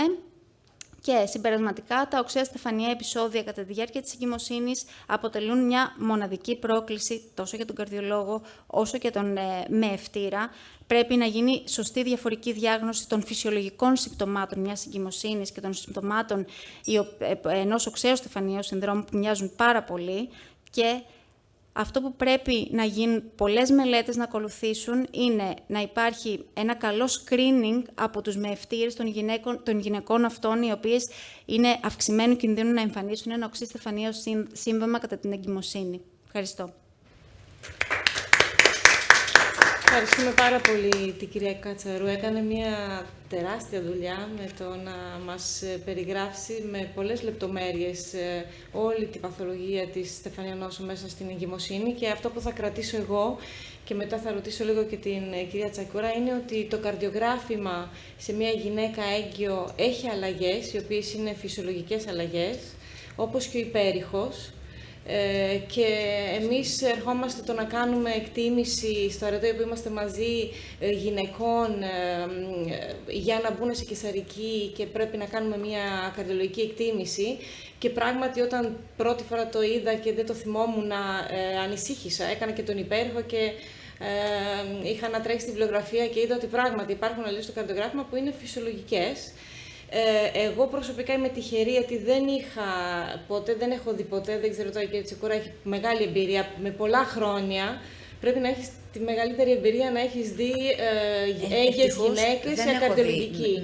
Δεν έχω δει αυτόματη ρήξη ή έφραγο του μυοκαρδίου, ίσως γιατί πιο πολλές από αυτές τις γυναίκες πηγαίνουν σε κλινικές και παρακολουθούνται που έχουν ενεργό καρδιολογική κλινική, πάνε στο Αλεξάνδρα, πάνε στο Αττικό αυτές οι γυναίκες. Αυτό που πρέπει να τονίσουμε όμως, το τονίσατε καταπληκτικά. Η πρώτη αιτία είναι η αυτόματη ρήξη. Δεν σκέφτεσαι ότι έσπασε η αθερωματική πλάκα και όλη την παθοφυσιολογία του εμφράγματος στη γυναίκα συνήθως. Όχι ότι αποκλείεται, αλλά είναι πιθανότερο, όπως πολύ σωστά το είπατε. Δεν πρέπει να ξεχνάμε ότι αν υπάρχει θέμα, καταρχήν, πριν απ' όλα, οι γυναίκες γίνονται πιο μεγάλες μαμάδες. Και ευτυχώς, γιατί έχουν χρόνο να σπουδάσουν, να κάνουν τη ζωή τους. Αλλά αυτό δεν είναι άμυρο συνεπειών. Έτσι, οι συνοσυρότητες, οι παράγοντες κινδύνου υπάρχουν. Είναι εκεί. Και η υπέρταση και η υπερχολυστερολεμία που θα ακούσουμε αργότερα είναι εκεί πιο έντονα σε μια γυναίκα 40-45 χρονών από ό,τι νωρίτερα. Και έτσι αυτές οι γυναίκες είναι πιο επιρρεπείς στο να κάνουν έμφραγμα ή με τον ένα τρόπο ή με τον άλλο ή με όποιο τρόπο. Κάτι που θέλω να τονίσω, να μην ξεχνάμε, είναι ότι όταν γεννήσει η γυναίκα, αυτή η μάζα αίματος που ήταν στο έμβριο επανέρχεται στη κυκλοφορία. Και εκεί οι γυναίκες που είναι οριακές, είτε με καρδιακή ανεπάρκεια είτε με ισχαιμία, θα έχουν πρόβλημα. Γιατί ενώ σε μια φυσιολογική γυναίκα αυτή η επαναφορά του όγκου αίματος δεν θα φέρει κανένα κλινικό σύμβαμα, στις γυναίκες που είναι ευάλωτες μπορεί να υπάρξει μεγάλο πρόβλημα. Και τέλος, να μην ξεχνάμε ότι άμα απειλείται η ζωή της γυναίκας και του μωρού, ό,τι και να ακούμε, η γυναίκα προηγείται. Συμφωνώ πολύ. Τους ευχαριστώ για τα σχόλια. Ευχαριστούμε πολύ. Να προχωρήσουμε και στην τελευταία ομιλήτρια. Είναι μεγάλη μας χαρά και τιμή να έχουμε την κυρία Κολοβού να μας μιλήσει για τη άλογα τη δυσλιπιδεμία. Όλοι γνωρίζουμε ότι η κυρία Κολοβού έκανε την αρχή της μελέτης της δυσλιπιδεμίας στην Ελλάδα και με χαρά να ακούσουμε αυτά που έχει να μας πει, που είναι σίγουρα αποκοίημα τεράστιας εμπειρίας. Ευχαριστώ πολύ που με καλέσατε. Παρόλο που είχα πολλές ομιλίες, αλλά είδα ότι είναι για τις γυναίκες και λέω ας έρθω. Γι' αυτό ήρθα. Το Μάιο έχω 7 ομιλίες είχα. Αλλά λέω εντάξει, τα είναι τα disclosures τα δικά μου. Και μοίρασα εγώ το χρόνο σε 4 πράγματα. Αλλά σαν χρόνο 3 είναι τελικά. Τι πάθηση έχουν οι γυναίκες πριν την εμεινόπαυση. Και θέλω να καταλάβουμε συνήθως πριν την εμεινόπαυση, εάν κάποια γυναίκα παρουσιάζεται με δυσλιπιδεμία, θα είναι κληρονομική. Θα έχει είτε οικογενής υπερχολυστερολεμία ή συνδυασμένη ή υψηλά τριγλικερία οικογενής υπερχολυστερολεμία ή σύνδρομο μικρομνημείας. Σπάνια θα έχει, τώρα βέβαια σιγά σιγά αρχίζουν και αυξάνονται γιατί παχαίνουν και όλα αυτά και έχουμε αλλάξει λιγάκι, σπάνια θα έχουμε και επιπλέον δηλαδή δευτερογενείς δυσλιπιδεμίες, όπως είναι αναυτέη διατροφή, αλκοόλ, παχυσαρκία, καστικό τρόπο ζωής, σύνδρομο πολικυστικών, υποθυροειδισμός και σαχαρώδης διαβήτης. Άρα, το πρώτο που θα μας έρθει ένα κορίτσι 20 χρόνων με δυσλιπιδεμία, το πρώτο που θα σκεφτείτε είναι ότι είναι οικογενής υποχολυστερολαιμία. Εμείς στην Ελλάδα έχουν γίνει πρόοδοι, έχουμε δύο καταγραφές. Η μία είναι καταγραφή από την Ελληνική Εταιρεία Αθυροσκλήρωσης που καταγράφει τα άτομα που πάνε με οικογενή υποχολυστερολαιμία στα γιατρία, και η άλλη καταγραφή είναι, έχουμε επιτέλους registry, το οποίο είναι door to door, η οποία δείχνει στην Ελλάδα σε 7.700 άτομα τι συχνότητα έχουμε, και η συχνότητα μας είναι 1 στα 190 γεννήσεις έχουν οικογενής υποχολυστερολαιμία. Οικογενής υποχολυστερολαιμία. Φανταστείτε πόσα παιδιά και πόσα κορίτσια εδώ έχουν γεννηθεί με οικογενή υποχολυστερολαιμία, που τις πιο πολλές φορές είναι και αδιάγνωστοι. Και βέβαια δεν δίνουμε θεραπεία. Και γι' αυτό ήθελα και σήμερα να μιλήσω για να το καταλάβουμε. Τι σημαίνει οικογενής υποχολυστερολαιμία? Σημαίνει μετάλλαξη είτε από έναν γονιό, όπως είναι εδώ πέρα το κόκκινο σας το έχω σημειώσει, οπότε είναι ετερόζυγος, ή από τους δύο γονείς, αλλά μπορεί να είναι είτε μετάλλαξη, ίδια μετάλλαξη, ή σε το ίδιο γονίδιο, αλλά σε άλλη θέση, ή να είναι διαφορετικό χρωμόσωμα, ή εδώ ακόμα και να είναι recessive. Αυτό πρέπει να το θυμόμαστε. Εγώ θυμάμαι όταν ξεκίνησα τη ιατρική, όταν ερχόταν ένα παιδί με χολυστερίνη και οι γονείς και έψαχναν στους γονείς να δουν αν έχουν χολυστερίνη και λέγανε δεν έχουν, λέω τότε να ψάξουμε τους γείτονες. Αποδείχθηκε ότι μπορεί να μην έχουν χολυστερόλη οι ίδιοι ανεβασμένοι, αλλά μπορεί το παιδί να γεννηθεί, γιατί δεν είναι recessive, και μπορεί να γεννηθεί με ομόζυγη υπερχολυστερολαιμία. Άρα αυτές είναι οι παθήσεις που την κάνουν. Και θυμίζω ότι αν δεν δώσουμε θεραπεία, ακόμα και εγώ δεν μιλάω για τις ομόζυγες, γιατί πεθαίνουν σε ηλικίες 5 με 10 χρονών αν δεν τους δώσουμε φάρμακα. Στους ετερόζυγους, αν δεν τους δώσουμε φάρμακα, 50% από των ανδρών και 30% των γυναικών θα νοσήσουν, και όταν λέμε έμφραγμα, με όλες τις συνέπειες του εμφράγματος και το θάνατο, έτσι. Άρα, αν εμείς τώρα, αυτή την εποχή μας, δεν θα διαγνώσουμε την πάθηση, θα αρχίσουμε πια, θα συμμετέχουμε και στο να έχουν και τα επιπτώσεις. Και βέβαια η διαγνώσκεται και εύκολα. Δηλαδή, αν σου έρθει ένας, εδώ ας πούμε έχω αυτό το αγόρι, αν σου έρθει και έχει χολυστερίνη ανεβασμένη, θα ψάξεις να δεις και ποιος είναι στο δέντρο, οπότε βλέπεις κληρονομικά ότι μπορείς να βάλεις τη διάγνωση. Δεν χρειάζεται γονίδια να κάνεις. Εγώ κάνω γονίδια μόνο αν τυχόν και τα δύο παιδιά που θέλουν να κάνουν παιδιά έχουν χολυστερίνη, οπότε θέλω να δω μην μου βγει κανένας ομόζυγος. Αλλιώς η διάγνωση μπαίνει εύκολα. Αυτές είναι οι θεραπείες που κάνουμε. Δίνουμε θεραπείες, αν είναι ομόζυγο, από τη στιγμή που διαγνώσκεται. 2 χρονών είναι το παιδί. 2 χρονών θα πάρει στατίνια, ζετιμίμπη και οτιδήποτε άλλο χρειάζεται για να φτάσει, για να το παιδάκι να ζήσει. Αν είναι ετερόζυγος, κοιτάζει τη βαρύτητα και κάθε παιδί ανάλογα. Δεν φοβόμαστε να δίνουμε τα φάρμακα. Τα παιδιά αυτά χωρίς τα φάρμακα δεν μπορούν να επιβιώσουν. Το ξέρετε αυτό. Οπότε δίνουμε φάρμακα. Και βέβαια, τέρμα το παραμύθι. Είναι κορίτσι, να κάνει πρώτα περίοδος και μετά να μείνει έγκυος και μετά να δώσουμε. Γι' αυτό παθαίνουν εμφράγματα. Τα κορίτσια που παθαίνουν εμφράγματα στην εγκυμοσύνη είναι τα πιο πολλά, και το διαχωρισμό που έχουν τα πιο πολλά είναι αυτά που θα έχουν δυσλιπιδεμία. Ή σάχαρο που έχεις πει και εσύ. Το άλλο είναι το σύνδρομο χλωμικρονεμίας, που αν και αυτό δεν το διαγνώσει, αυτό συνήθως διαγνώσκεται όταν έρχεται με παγκρεατίτιδα. Οπότε είναι πολύ πιο εύκολο, έχει συμπτώματα, ευκολότερα δίνουμε φάρμακα. Στην οικογενή υπερχολυστερολαιμία, η χολυστερόλη δεν πονάει. Δεν είναι όπως είναι στο ζάχαρο, ότι έχει υπεργλυκαιμία ή υπογλυκαιμία. Εκεί δεν πονάει, οπότε δεν δίνουμε φάρμακα. Εδώ έχει υπερτρικυριαιμία. Μπορεί να έχει 10.000, 15.000 συνήθως με παγκρεατίτιδα έρχεται, έχουν βγει καινούρια φάρμακα, έχουν βγει καινούριες διαγνώσεις, έχουν βγει κριτήρια για να το βάλετε και αυτό ότι είναι. Ευτυχώς η πάθηση δεν είναι πολύ συχνή, ή τουλάχιστον μέχρι τώρα δεν τη διαγνώσαμε συχνά. Εγώ έχω 5 παιδιά που παρακολουθώ που έχουν, το ένα έχει φτάσει 20.000 τριγλικερίδια. Πάνε πολύ καλά, αυτά είναι βέβαια που μπορεί να δείτε πώς να τη διαγνώσετε. Πάνε πολύ καλά με το καινούριο φάρμακο SRNA που είναι Volanesorsen. Τρομερά αποτελέσματα, αρχίζει και αλλάζει όλη η ζωή αυτών των παιδιών και των ανθρώπων που έχουν αυτή την πάθηση. Τώρα απλώς πρέπει να θυμόμαστε ότι οι γυναίκες είναι ξεχωριστά, έχουν κι άλλα που είναι μόνο του φύλου. Όπως το έχετε πει, υπέρταση στην εγκυμοσύνη, πρώιμη αιμινόπαυση, διαβήτης στην εγκυμοσύνη, πολικυστικές. Θα θυμίσω ότι οι πολικυστικές είναι πολύ βασικό και πρέπει να το ψάξουμε κι αυτό. Διάφορα ρευματοπάθειες, οι οποίες στις γυναίκες είναι πολύ πιο συχνές από ότι είναι στους άντρες. Και βέβαια ότι παίρνουν και φάρμακα με ορμόνες, οπότε θα δείτε αργότερα τι σημαίνει αυτό. θυμίζω ότι οι πολυκυστικές συνήθως έχουν δυσλιπιδεμία 70%. Εγώ όταν έρχεται ένα κοριτσάκι που είναι 12 χρονών, 14 χρονών και μου έρχεται με δυσλιπιδεμία και έχει τριγλικερίδια ανεβασμένα, το πρώτο που ψάχνουν εδώ αν έχει πολυκυστικές. Σπάνια θα δεις παιδί με τριγλικερίδια ανεβασμένα. Άρα όταν σου έρχεται κάποιος με τριγλικερίδια, κορίτσι προπαντός, είναι οπωσδήποτε πολυκυστικές έχει. Μετά την αμινόπαυση ποια έχουμε? Όλα αυτά που είχαμε πριν και συν αυτά που έχουμε πει που προσθέτονται. Και αυτά είναι, λιγάκι θα σας πω λίγο μόνο για αυτά. Βλέπετε εδώ η παχυσαρκία. Η παχυσαρκία και στους άντρες στις γυναίκες κάνει όλα αυτά, αλλά στις γυναίκες είναι πιο επικίνδυνο. Γιατί έχουν όλα πιο ψηλά πίεση θα κάνουν το ζάχαρο στην εγκυμοσύνη. Δηλαδή οι παχυσαρκίες αυτές στις γυναίκες θα είναι επιπλέον παράγοντες κινδύνου από ό,τι είναι και στους άντρες.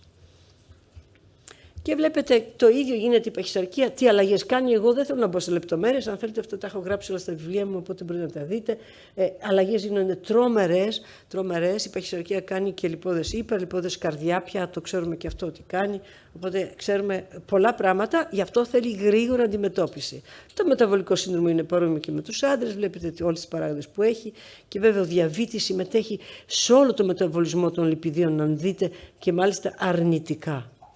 Γι' αυτό έχουμε ψηλά τριγλικερίδια, ψηλή χολυστερόλη, οπότε γι' αυτό πρέπει να το κοιτάξουμε. Η υπέρταση κάνει αυτό που τώρα αρχίζει και είναι πια το κοιτάζουμε. Κάνει αναπόθεση λίπους γύρω από το αγκείο, οπότε φαίνεται να επιδράσει το αγκείο και να έχει διαφορετική επίδραση του αγκείου και έτσι με αυτόν τον τρόπο να επιδεινώνει την υπέρταση. Και βέβαια οι ορμόνες δέστε τι καλά όλα κάνουν όταν τις έχουμε, αλλά δυστυχώς οι οδηγίες για την ώρα να δώσουμε ορμόνες στις γυναίκες που λείπει δεν μπορούμε να το κάνουμε. Είναι grade 3, οπότε ακόμα περιμένουμε τι θα γίνει. Σωματόπαυση, δηλαδή το επόμενο στάδιο της γυναίκας. Τέτοιες αλλαγές που γίνονται στο σώμα δεν γίνονται και στους άντρες, αλλά και στις γυναίκες φαίνεται πολύ πιο εύκολο. Συνήθως θα βρούμε ανεβασμένα τριγλικερίδια και χολυστερόλη ανεβασμένη, αν δεν έχει οικογενή προχολυστερεμία. Αλλά αν έχει οικογενή προστιμία και είναι τυχερή και έρθει σε εμάς και της δώσουμε φάρμακα, ενδεχομένως να τα αποφύγουμε όλα αυτά. Να το ξέρετε αυτό. Ήρθε ένας άστος και μου είπε, λέει, κυρία Καλού, ευτυχώς που μου δώσατε, λέει, τα φάρμακα, είναι σαν να έχω κάνει μπότοξ. Λέει, είμαι πολύ πιο νέος από τους άλλους της ηλικίας. Και ενδεχομένως να έχει δίκιο αυτός, γιατί προσέχει. Αναγκαστικά έρχεται στο γιατρό, ξανάρχεται, ξανασυζητάμε, βλέπουμε αν έχει και εκεί τίποτα άλλο. Οπότε έχει καλύτερη έκβαση όσον αφορά την υγεία του. Δέστε τι αλλαγές τρομερές γίνεται στο σώμα μας ανάλογα με την ηλικία. Αυτά γίνεται και στους άντρες, αλλά πρέπει να θυμόμαστε που τους λέμε αδυνατήστε, αλλά πρέπει να ξέρουμε πώς να δυνατήσουν. Να δυνατήσουν μόνο αν κάνουν άσκηση. Αν αδυνατήσουν έτσι μόνο, χάνοντας το υποδόριο λίπος, είτε είναι στο πρόσωπό του είτε στο αυτό, βλέπετε ότι οι αλλαγές γίνονται. Έχουμε πολύ μεγάλη κοιλιά, εναπόθεση λίπους στα οστά, που σημαίνει ανεμία, υποθυρωτισμός και όλα τα άλλα που κυκλοφορούν. Και βέβαια πολύ λίπος στο σπλάχνα μας. Αυτές είναι αλλαγές που γίνεται. Εγώ δεν θέλω και να μπείτε σε λεπτομέρειες, αλλά να ξέρετε πρωτοπαντός ότι η εξοδομένη LDL αυξάνεται και με την ηλικία και με την μηνόπαυση. Δηλαδή τεράστιες αλλαγές γίνονται, οι οποίες αυτές όλες θα μπορούν να αποφευχθούν αν κοιτάξουμε προσεκτικά το άτομο και του δώσουμε φάρμακα πολύ πιο νωρίς. Τώρα, ποια είναι η διαφοροποίηση? Το είπατε πολύ ωραία, η εγκυμοσύνη. Πρώτον, μέχρι τώρα δεν δίναμε φάρμακα στις γυναίκες ετερόζυγες με οικογενή προχολυστερεμία. Τώρα λέμε βέβαια, σταματάμε το φάρμακο 4 εβδομάδες πριν. Εγώ πάντα λέω στα κορίτσια μου που έρχονται να γεννήσουν, προγραμματισμένη εγκυμοσύνη. Εάν και δεν έχει αποδειχτεί η στατίνη πια ότι βλάπτει όπως νομίζαμε παλιά, γιατί βλέπετε στους ομόζυγους μπορούν να τη δώσουμε. Στους ομόζυγους γυναίκες μπορούν να το δώσουμε, που τώρα αυτές δεν τις αφήναμε να γεννάνε. Τώρα μπορούμε να το δώσουμε. Άρα, αν μια γυναίκα δεν ήξερε και έχει πάρει στατίνη, ενδεχομένως να μην κάνει κανένα πρόβλημα και στις ετερόζυγες. Οπότε, σταματάμε τις στατίνες που παίρνει και βέβαια δεν δίνουμε, αν χρειάζεται, να δώσουμε φάρμακα που δρούν στην απορρόφηση της χολυστερόλης και έτσι δεν τα δίνουμε ούτε στην εγκυμοσύνη ούτε όταν θυλάζουν. Στις γυναίκες που μιλάμε ομόζυγοι, μιλάμε 1000 LDL, έτσι δεν μιλάμε. Οπότε, αν τις αφήσεις έτσι, ή θα πρέπει να δεν τις δώσει φάρμακο, ή θα πρέπει να μπαίνει στην υποπρωτεϊνική αφαίρεση που εγώ της έβαζα, ή θα πρέπει να πάρει φάρμακα τώρα που επιτρέπεται πια να πάρει φάρμακο και θα τις παρακολουθούμε. Και βέβαια θα πρέπει οπωσδήποτε να εξηγήσουμε σε μια γυναίκα ετερόζυγη ή ομόζυγη ότι το παιδί της θα γεννηθεί με 25% πιθανότητα να έχει αυτή την πάθηση. Αν τυχόν έχει και ο σύντροφος, δηλαδή αλλάζουν όλα τα πράγματα, γι' αυτό πρέπει να είμαστε πολύ προσεκτικοί τι τους λέμε, να ξέρουν τι γίνεται. Βέβαια τώρα υπάρχουν φάρμακα καταπληκτικά, δεν το συζητάω, αλλά πρέπει να τα ξέρουμε ότι υπάρχουν για να ξέρουν και τι να κάνουν, να στο φέρουν και το παιδί όταν έχει πρόβλημα. Και βέβαια οι ορμόνες που παίρνουν, συνήθως πρέπει να προσέχουμε τι ορμόνες δίνουμε σε γυναίκες με δυσλιπιδεμία, γιατί και αυτά επιπλέον ανεβάζουν τριγλικερίδια και ανεβάζουν και την LDL. Γυρίζοντας τώρα σε αυτές τις γυναίκες με δυσλιπιδεμία, δεν είναι τυχαίο ότι οι γυναίκες, βλέπετε εδώ πέρα, ηλικιακά, όσο αυξάνεται η ηλικία, τόσο πιο συχνά νοσούν καρδιακά συμβάματα. Και βλέπετε υπάρχει μια ηλικία που είναι πάνω από 70, που αρχίζει και η γυναίκα παίρνει το προτέρημα όσον αφορά τα καρδιακή θνητότητα, όχι μόνο να νοσήσει. Έβαλα μια μελέτη γρήγορα να την πάμε και τελειώνω, που ήταν μετανάλυση και κοιτάξαν τι γίνεται με τις γυναίκες που κάνουν αγκιοπλαστική. Γι' αυτό εγώ λέω πρόληψη, να μην φτάσει να κάνει αγκιοπλαστική. Η γυναίκα που θα κάνει αγκιοπλαστική έχει πάντα, εδώ είναι οι άντρες και εδώ είναι οι γυναίκες, θα έχει πάντα χειρότερη έκβαση στο νοσοκομείο. 30 μέρες μετά την αγκιοπλαστική, πάλι οι άντρες είναι καλύτερα από τις γυναίκες, έχουν αλλαγία. Τα έχουν πει πολύ ωραία οι προηγούμενες ομιλήτριες και έχουν διαφορετική θρομβόση. Οπότε και μετά ένα χρόνο, και το ίδιο γίνεται και μετά από 2 χρόνια. Οι γυναίκες έχουν χειρότερη έκβαση όσον αφορά τα καρδιακά νοσήματα, αν νοσήσουν, έτσι. Και αυτό που είναι, μας το είπε πολύ ωραία η προηγούμενη ομιλήτρια, ότι έχουν πιο πολύ δυσλιπιδεμία, πιο πολύ υπέρταση, πιο πολύ διαβήτη, έρχονται αργά, δεν έχουν τυπικά συμπτώματα, δεν έχουν πόνους, συνήθως μπορεί να έρχονται με μια αδυναμία να έρθουν. Οπότε γι' αυτό πολύ αργά γίνεται η επέμβαση που θα κάνουμε. Είναι βέβαια μεγαλύτερες από τους άντρες και βέβαια έχουν συχνότερα κάνουν καρδιογενές σοκ και καρδιακή ανεπάρκεια. Ποια είναι τα συμπεράσματα? Τα συμπεράσματα είναι πρώτον ότι δίνουμε φάρμακα, και το τονίζω, φάρμακα για να μειώσουμε τη χολυστερόλ, για να μειώσουμε τα καρδιακά συμβάματα, το ίδιο στα κορίτσια, στα αγόρια, στους άντρες, γυναίκες. Τέρμα το παραμύθι ότι οι γυναίκες είναι προστατευόμενες από ορμόνες, οπότε δεν τις δίναμε και ερχόταν. Εγώ έχω γυναίκες με bypass 25 χρόνων που έχουν μετά τη γενιά να το έχουν κάνει. Δηλαδή είναι κρίμα νέα γυναίκα που μπορεί να κάνει και δεύτερο και τρίτο παιδί να παθαίνει στο πρώτο παιδί όλα αυτά τα προβλήματα. Άρα δίνουμε φάρμακα. Έχουμε ακόμα πρόβλημα με τις ορμόνες, θα περιμένουμε να δούμε πώς θα εξελιχθούν αυτά τα πράγματα. Ευχαριστώ πολύ. Ευχαριστούμε πάρα πολύ.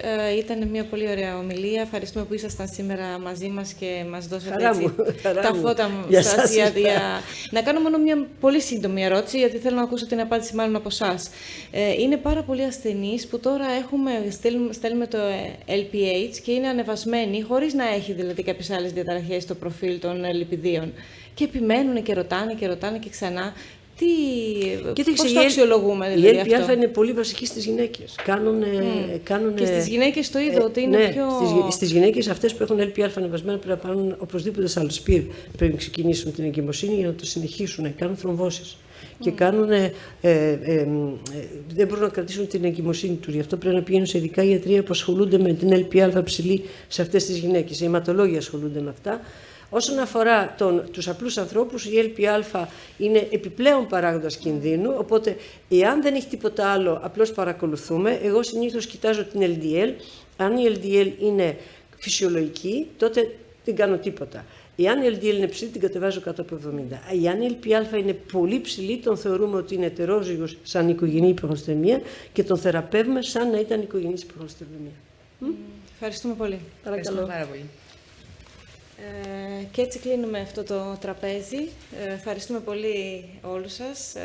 Ακούσαμε καταπληκτικές ομιλίες και ευχαριστούμε που ήσασταν μαζί μας. Ευχαριστούμε πολύ.